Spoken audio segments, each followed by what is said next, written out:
Ya, berjumpa lagi dengan saya di Menjadi Master PLSQL bareng Soi. Jadi hari ini kita akan mempelajari materi 12, yaitu mengenai konsep package lanjut. Video ini dipersembahkan oleh PENS, Politeknik Elektronika Negeri Surabaya, dan BIPS, B3 Informatik Brother Sister.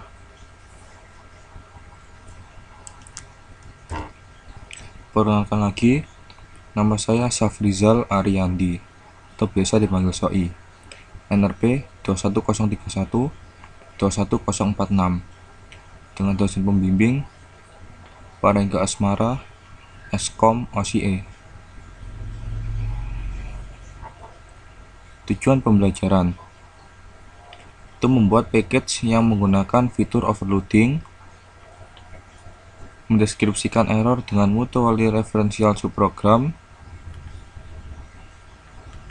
menginisialisasi variabel dengan sebuah one time only prosedur, mengidentifikasi keadaan persistence atau terus-menerus.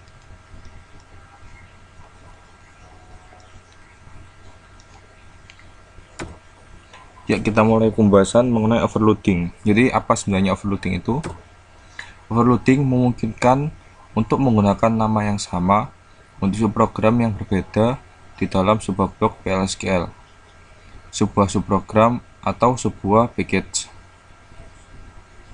Membutuhkan parameter formal dari subprogram untuk membedakan antara angka, urutan, atau tipe data.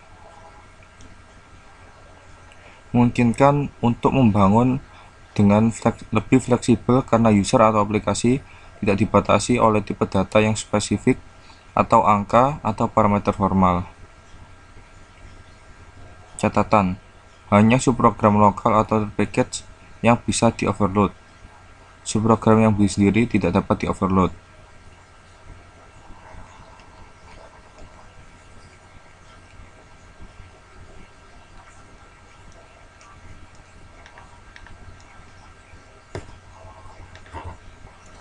Ya, ini contoh overloading. Jadi kita membuat prosedur, ada dua prosedur, cuma dalam ini perbedaannya yaitu pada parameter.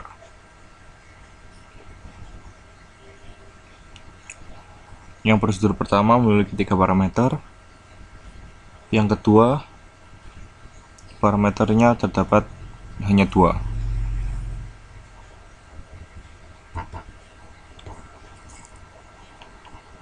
Ini ada contoh lagi.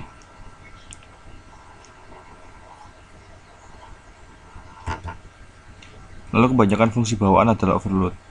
Contohnya, lihat fungsi toChar pada package standar. Jika sebuah subprogram bawaan dideklarasikan kembali dalam sebuah program PLSQL, deklarasi lokal akan mengoverride deklarasi global. Jadi sebenarnya kita sudah sering menggunakan ini ya, fungsi toChar yang dapat dimasukkan date, number, atau varchar.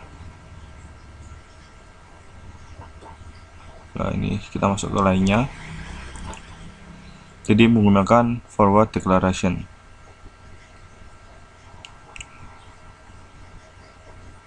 Jadi di sini kita menggunakan deklarasi maju.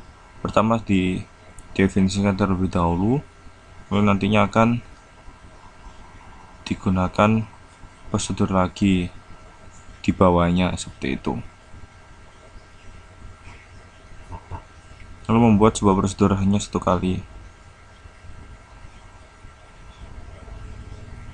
Create or replace package text is text number. Nah, ini mendeklarasikan semua fungsi dan prosedur yang bersifat public. Lalu di bawahnya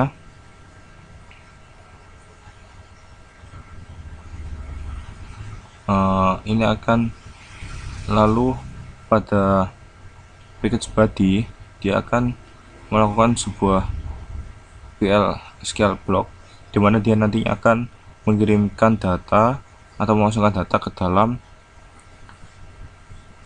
prosedur yang kita buat sebelumnya, seperti itu. Lalu batasan pada penggunaan package fungsi dalam SQL. Sebuah fungsi dipanggil dari sebuah query atau statement DML tidak dapat mengakhiri transaksi yang sedang berlangsung, seperti create atau rollback ke sebuah save point atau alter terhadap sistem atau session.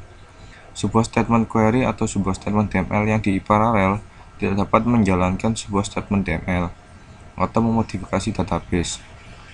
Sebuah statement DML tidak dapat membaca atau memodifikasi tabel yang sedang dimodifikasi oleh statement DML. Catatan, pemanggilan subprogram yang melanggar batasan di atas tidak diperbolehkan. User defined package text package, ya, ini contohnya. Melibatkan user defined package function dari statement SQL.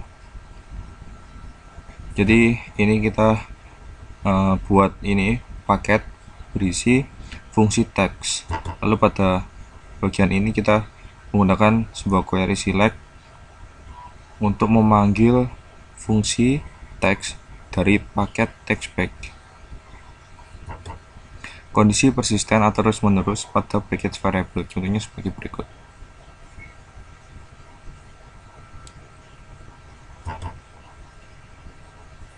Jadi kondisinya seperti ini, ada waktu,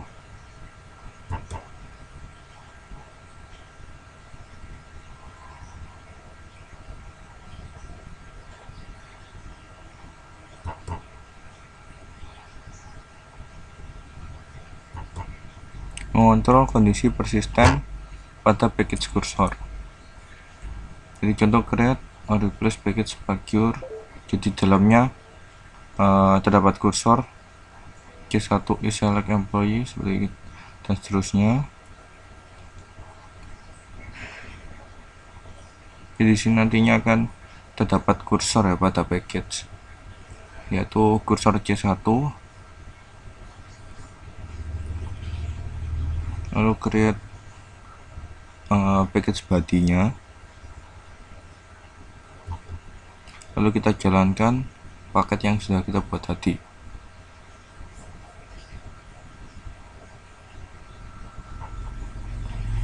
Nah ini